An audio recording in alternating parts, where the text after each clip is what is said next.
колку актуелниот геополитички момент го трансформира проширувањето од технички во стратешки процес за Европската Унија? Колку земјите членки на Европската Унија вистински се спремни за проширување на Унијата? Во ова издание на вистите на Телевизија 24 разговараме со амбасадорот Ѓорги Филипов. Амбасадоре, ви благодарам за одвоеното време. Благодарам на поканата. Изјавите на шефицата на Европската дипломатија Каја Калас, која што го позиционираше проширувањето како против отров на рускиот империализам, ја цитирам, исто така порача и дека проширувањето е знак дека најголемиот историски мултилатерален проект Европската Унија е тука за да остане. Ве прашувам, дали ова може да ја смени во иднина и суштината на критериумите или само темпото, ако имаме во предвид дека во изминатиот период циркулираат голем број на идеи, но и различните ставови на Комисијата и Советот? Точно е тоа дека актуелниот политички момент, кој што не е од сега актуелен, е нешто 3-4 години од почетокот на руската инвазија на Украина па натаму, суштински го трансформира на некој начин процесот на прием на нови членки од технички во повеќе стратешки, односно да речеме политички критериуми, кои што се донесени нужно во смисла на актуелниот политички момент. Изјавата на Каја Калас дека проширувањето е така наречен против отров на рускиот империализам, таа употреби таков израз, се дел од еден поширок тренд кој што трае подолго и дури можеме да кажеме и пред настаните со Украина. Тоест, на проширувањето не се гледа веќе само како на политички и економски, ами и како на безбедносен елемент, особено за Западниот Балкан и источното партнерство, имајќи предвид се уште лебдешката состојба на земјите од Западен Балкан, кои што често пати имаат и други интереси различни од оние кои што се на Европската Унија. Некои од нив и не се ни брзаат многу да станат членки на Евроунијата. Тој е еден момент кој што ја држи во неизвестност целата ситуација. Меѓутоа, суштински ништо не е променето. Формално ништо не се променило. Копенхашките критериуми остануваат и понатаму. Како главни гледаме дека секогаш и нам и на останатите земји членки кандидатки тоа им се потенцира посебно и стално се кажува што не е исполнето, на кои критериуми не одговара. Меѓутоа, практично, принципот на пристапот се менува. Гледаме дека многу брзо добија кандидатски статус Украина и Молдавија, и тоа предизвикани од политичка ситуација, значи се менува темпото на политичката волја на земјите членки. Меѓутоа, има разлики. Едно е што кажува Каја Калас како член на Европската комисија, кој што е повеќе така технократски, односно административна компонента од Европската Унија, онаму каде што вистински се донесуваат одлуките во Советот на Европската Унија, каде што се премиерите и председателите, секојаш доминира политичкиот момент, а сега модерно повеќе геополитичкиот момент и националните интереси на земјите поедини членки, кои што имаат поголемо влијание. Меѓутоа гледаме дека не треба се занемари и влијанието на земји членки кои што се релативно мали, а сепак може да влијаат и на овој политички момент, како што се моментално Унгарија и Словачка.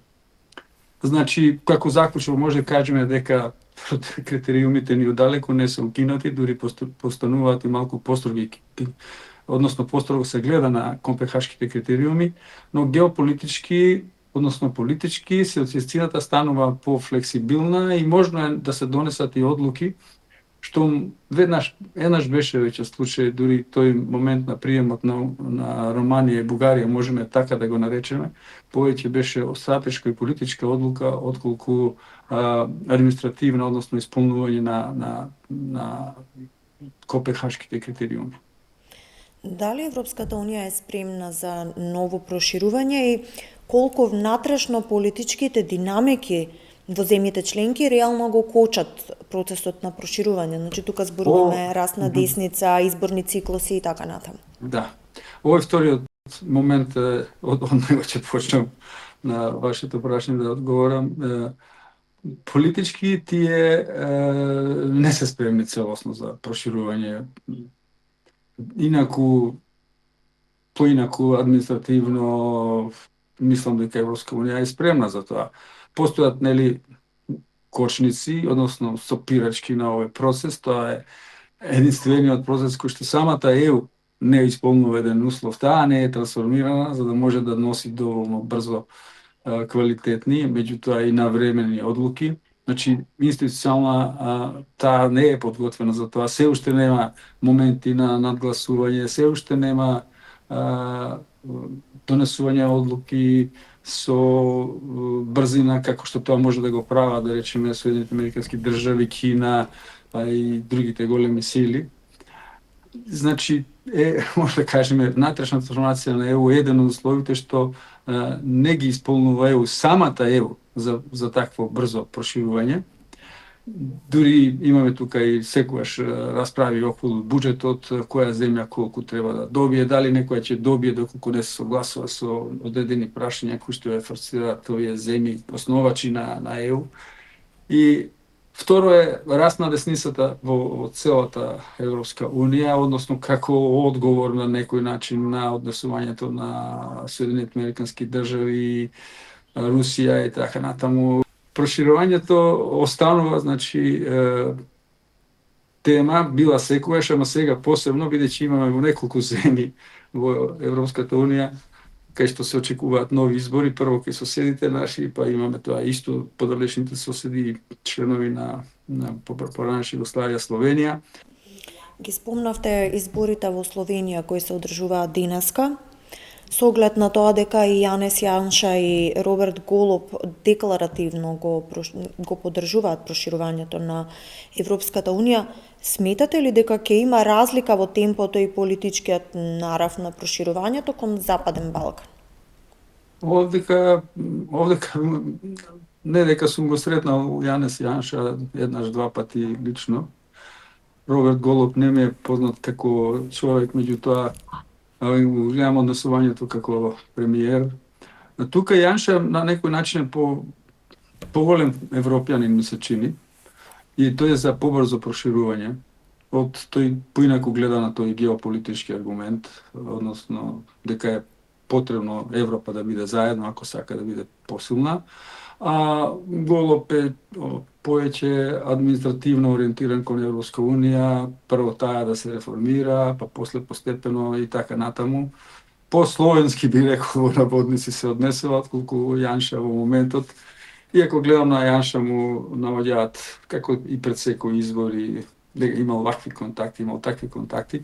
Меѓутоа ќе видиме каква одлука ќе донесат словенците. Во секој случај, дури не Голуб, мислам дека нема да биде некој клучен противник на проширувањето на Европската Унија доколку се донесе.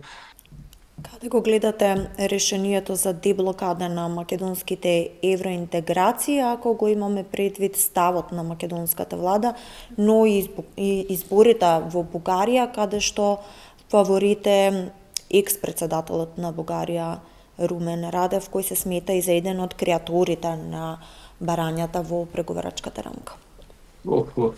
Тоа само значи дека она тврдење што дел од аналитичарите и Европската Унија сама ни го кажува нам, дека секое одложување само ни носи потешки и потешки услови, така да што и овие нови избори и нашето во наводници ќе кажам вадење со тоа дека еве сега ќе видиме наредните избори во Бугарија, можеби ќе донесат човек или некој што е подготвен поинаку да разговара и поинаку да гледа на проблемот измислен меѓу Бугарија и Македонија.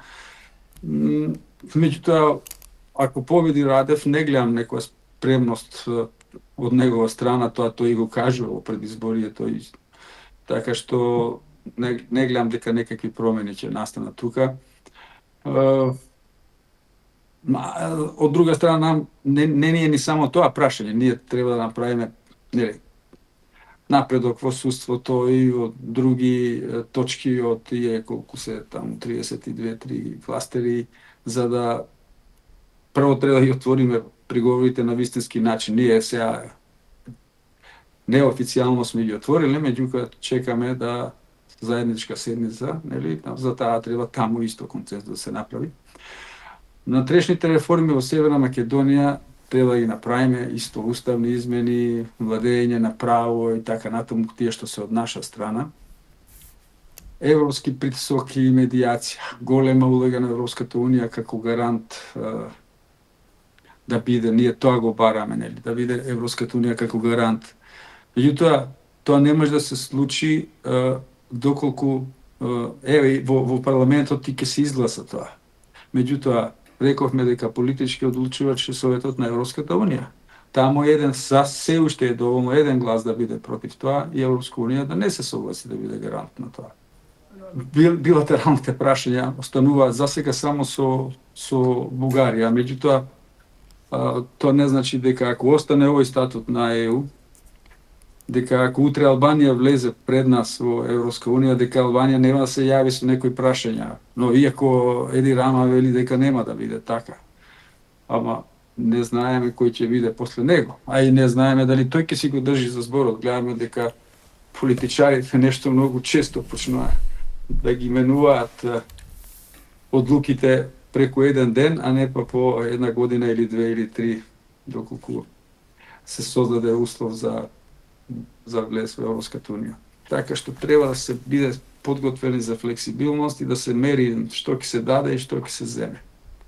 Значи некојаш треба да бидеме и ние подготвени за некои остапки, како и Европска унија, меѓутоа како и Бугарија, и таа ќе треба да биде подготвена за нејзини остапки.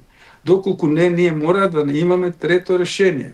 Ако се тие два стратешки договори со Англија, односно Велика Британија, односно Уединето кралство и Америка, некоја гаранција и мислиме дека така можеме да останеме како Македонија, игнорирајќи го фактот дека скоро 80% од целата трговија наша е со Европска унија и дека сите наши иселеници и сите оние што земале бугарски пасоши ги зема за додат во Европска унија, ретко кој од нив оди во Америка, веќе не само не станува збор за некоја друга земја. Она што велат дека не е толку заинтересирана населението во Македонија за Европска унија, не е точно. Фактите покажуваат нешто друго. И треба да политичарите да делуваат реално, имајќи го предвид тој факт. Така, ви благодарам, амбасадоре, на вашето одвоено време за да гостувате во вестите на Телевизија 24. Благодарам на поканата.